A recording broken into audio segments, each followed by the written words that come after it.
Shalom saudaraku di dalam nama Tuhan Yesus Kristus, sahabat terbaik dalam kasih Tuhan Yesus.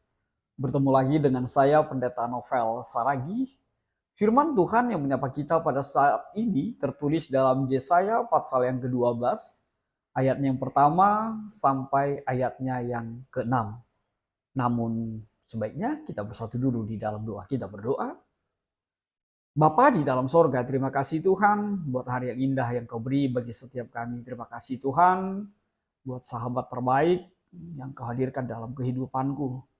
Tuhan Yesus, satu kerinduan kami mau dengar-dengaran akan firman-Mu. Maka berfirmanlah Engkau Tuhan, sebab kami siap untuk menerimanya. Amin. Shalom saudaraku dalam nama Tuhan Yesus Kristus. Seperti yang saya sebut tadi, bahwa firman Tuhan yang menyapa kita pada saat ini tertulis dalam Yesaya pasal yang ke-12, ayat yang pertama sampai ayatnya yang ke-6. Begini firman Tuhan. Pada waktu itu engkau akan berkata, aku mau bersyukur kepadamu ya Tuhan, karena sungguh pun engkau telah murka terhadap aku, tetapi murkamu telah surut dan engkau menghibur aku. Sungguh Allah itu keselamatanku. Aku percaya dengan tidak gemetar, sebab Tuhan Allah itu kekuatanku dan mazmurku. Ia telah menjadi keselamatanku. Maka kamu akan menimba air dengan kegirangan dari mata air keselamatan. Pada waktu itu kamu akan berkata, bersyukurlah kepada Tuhan, panggilah namanya. Beritahukanlah perbuatannya di antara bangsa-bangsa. Masyurkanlah bahwa namanya tinggi luhur. Bermasmurlah bagi Tuhan sebab perbuatannya mulia. Baiklah hal ini diketahui di seluruh bumi. Berserulah dan bersorak-sorailah, hai penduduk Sion, sebab yang Maha Kudus Allah Israel agung di tengah-tengahmu. Demikian firman Tuhan. Saudara yang diberkati di dalam Tuhan Yesus Kristus, dengar-dengaran akan firman Tuhan dalam kerinduan yang begitu luar biasa sekali. Hari ini kebahagiaan kita semakin bertambah lagi. Sebab apa? Bukankah diampuni, bukankah dimaafkan itu adalah sesuatu yang begitu membuat kehidupan kita jauh lebih indah. Sederhananya, dimaafkan pasti membuat kita sukacita. Bayangkan ketika kita punya salah lalu dimaafkan. Atau bandingkan dengan ketika kita punya salah lalu tidak ada maaf itu di dalam kehidupan kita. Bahkan setiap kali kita bertemu, maka amarah itu memuncak. Setiap kali kita berbicara, maka kesalahan itu terungkit. Tidak ada sukacita di sana. Tapi saudaraku, di dalam kebenaran firman Tuhan pada saat ini, di dalam minggu Advent ini yang ketiga, Tuhan mengatakan melalui Yesaya bahwa engkau harus bersyukur. Bahwa setiap kita harus bersyukur. Dan ini adalah proto Yesaya, bagian Yesaya yang pertama. Di mana rasa syukur itu tidak lain adalah kita dimaafkan. Bangsa Israel itu dimaafkan. Kita tahu bagaimana kelakuan bangsa Israel pada saat itu. Kebejatan, penyembahan berhala, tidak mau mengikuti apa yang Tuhan mau, hanya mengikutkan keinginannya saja. Tuhan marah. Dan itu menjadi sukacita di dalam kehidupan bangsa itu. Yang seharusnya mereka dihukum, yang seharusnya bangsa itu dibunuh tanda petik. Tapi Yesaya justru mengatakan, bersyukurlah. Sebab apa? Amarah Tuhan telah surut. Amarah Tuhan telah reda. Engkau telah diampuni. Engkau tidak jadi dimusnahkan. Engkau tidak dihukum. Tapi dimaafkan. Bukankah itu menjadi sesuatu yang luar biasa bagi kita yang setahunya, yang seperti apa yang seharusnya ketika kita berdosa, ketika kita bersalah harus dihukum. Tapi Yesaya mengatakan, dosamu diampuni, kesalahanmu dimaafkan. Jadi teringat waktu anak-anak, bagaimana ketika kita membuat salah? Kita ketakutan, kita tidak nyaman, kita tidak tenang. Lalu ternyata mama kita atau papa kita mengampuninya. Bahkan sepertinya merangkul kita dan mengingat kesalahan kita. Bukankah itu sukacita yang luar biasa? Maka saudaraku, pada saat ini juga kita disapa dengan kebenaran firman Tuhan itu. Bahwa murka Tuhan telah surut, bahwa bahkan Allah akan menjadi penghibur di tengah-tengah kehidupan kita. Saudara yang diberkati dalam nama Tuhan Yesus Kristus. Lalu apa yang harusnya menjadi respon di dalam kehidupan kita? Untuk pribadi yang dimaafkan, untuk pribadi yang diampuni itu. Lihatlah apa dikatakan oleh Yesaya di ayat yang kedua itu. Sungguh Allah itu keselamatanku. Aku percaya dengan tidak gemetar, sebab Tuhan Allah itu kekuatan dan mazmurku. Ia telah menjadi keselamatanku. Yang dilakukan oleh Yesaya adalah sebuah kesaksian iman. Sebuah kesaksian teologis yang begitu luar biasa. Yang mengatakan, yang memampukan dia. Bahwa Allah lah sumber keselamatan itu. Bahkan lebih lagi Yesaya mau mengatakan bahwa Yesuslah keselamatan itu sendiri. Itu sebabnya Yohanes mengatakan, Yesuslah jalan keselamatan. Jalan keselamatan. Sebab Yesus itulah jalan itu sendiri. Saudaraku yang diberkati dalam nama Tuhan Yesus Kristus. Biarlah itu juga menjadi bagian dan kuat kita. Sebab kita menjadi pribadi yang percaya akan keselamatan di dalam Tuhan Yesus. Bukankah selamat yang menjadi tujuan kita di dalam kehidupan ini? Bukankah keselamatan itu yang kita rindukan, kita inginkan terjadi di dalam kehidupan kita?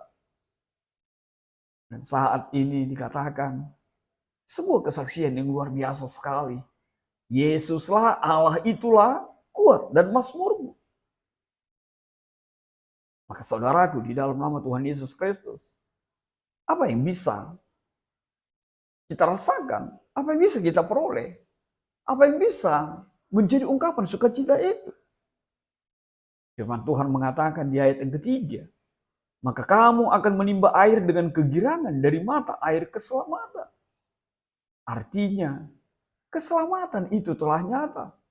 Keselamatan itu menjadi milik kita.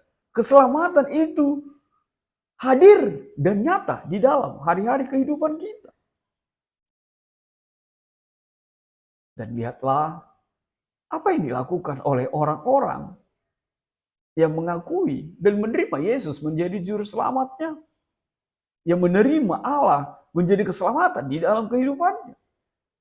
Ayat yang keempat mengatakan, pada waktu itu kamu akan berkata, bersyukurlah kepada Tuhan panggilan namanya, beritahukanlah perbuatannya di antara bangsa-bangsa, masyurkanlah bahwa namanya tinggi dan luhur, tinggi luhur.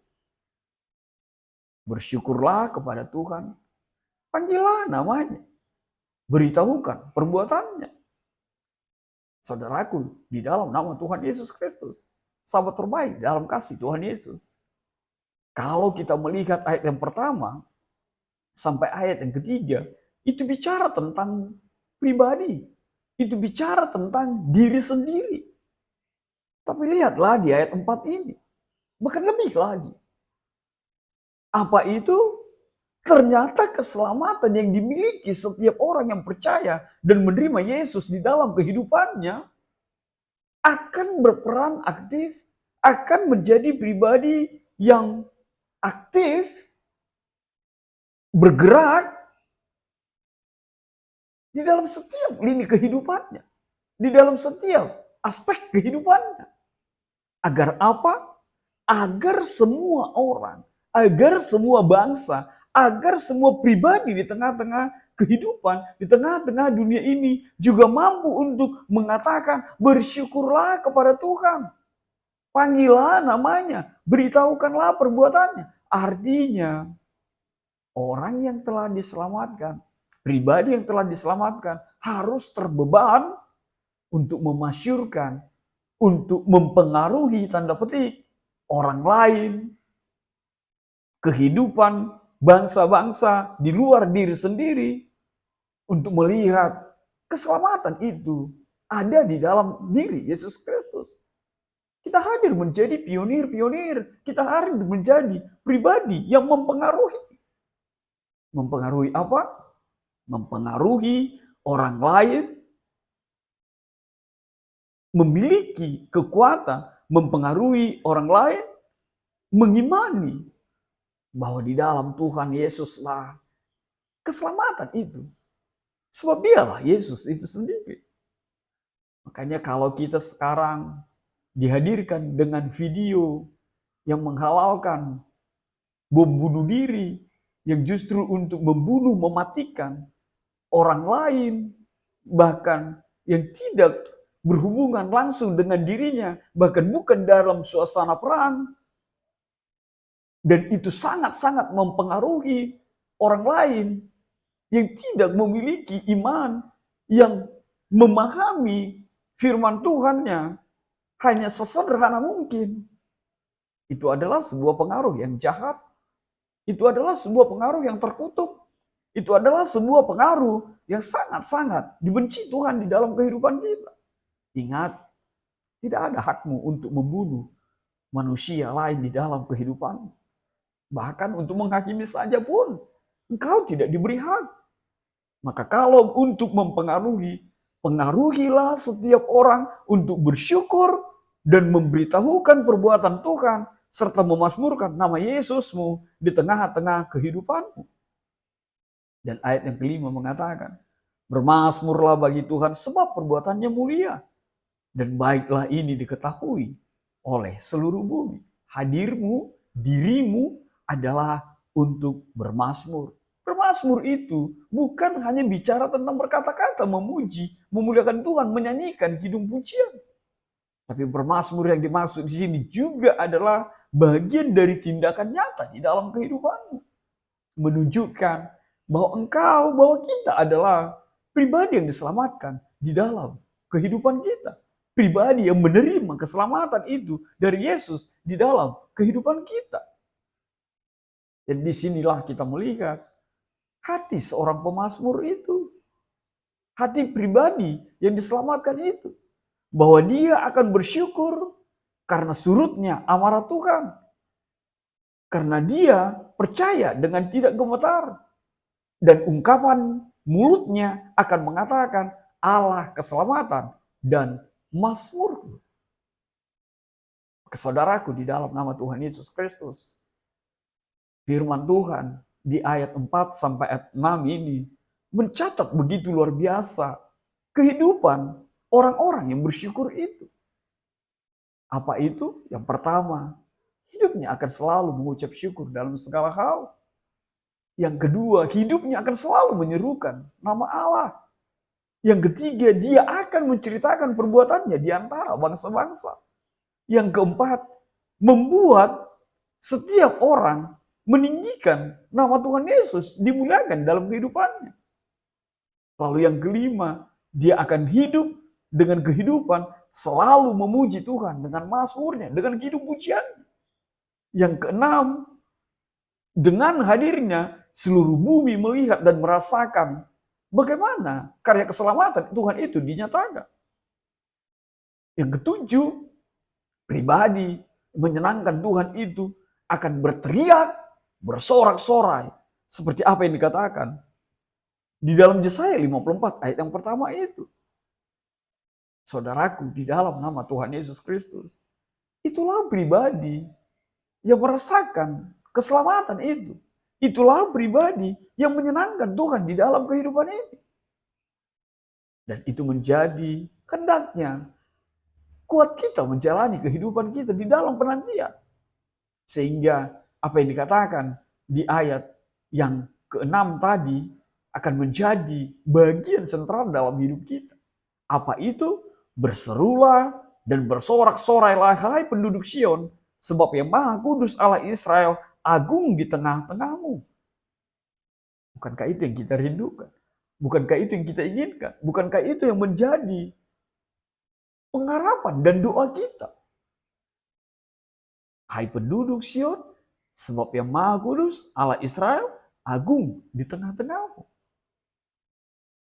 Bisa bayangkan, kalau Tuhan ada di antara kita, kalau Tuhan ada bersama dengan kita, Immanuel, ini menyoroti nama Immanuel itu yang dibuatkan akan menjadi kenyataan lahirnya seorang Mesias, lahirnya Tuhan Yesus di tengah-tengah bangsa itu, di tengah-tengah kehidupan kita.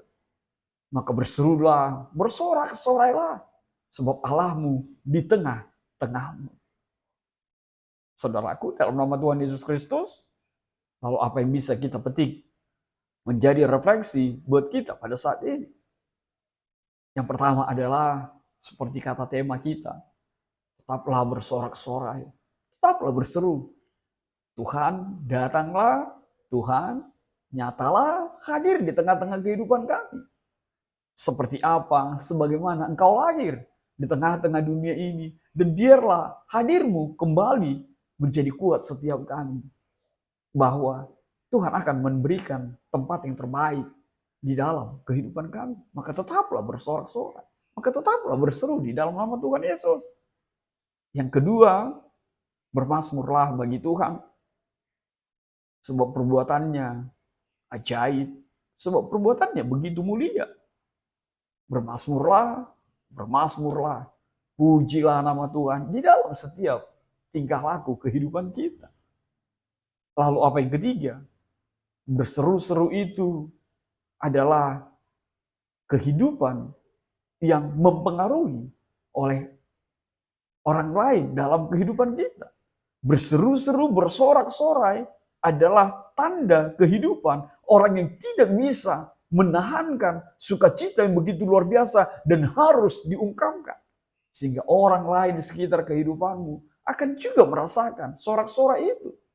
Bahwa Yesusmu ada di tengah-tengahmu. Bahwa Yesus Tuhanmu ada menjadi bagian dari kehidupan kita. Yesus tidak jauh. Yesus Allahmu itu tidak duduk di singgasananya yang jauh. Tapi dia ada di tengah-tengahmu. Bahkan dia ada di dalam setiap hati. Amin. Kita bersatu dalam doa. Bapa di dalam sorga, terima kasih Tuhan buat kebenaran firman-Mu. Biarlah firman-Mu menjadi kuat setiap kami. Sehingga kami tetap berseru-seru, bersorak-sorai. Sambil menantikan Tuhan datang di tengah-tengah kehidupan kami. Dalam kasih-Mu Tuhan, enyahkanlah virus-virus ini. Amin.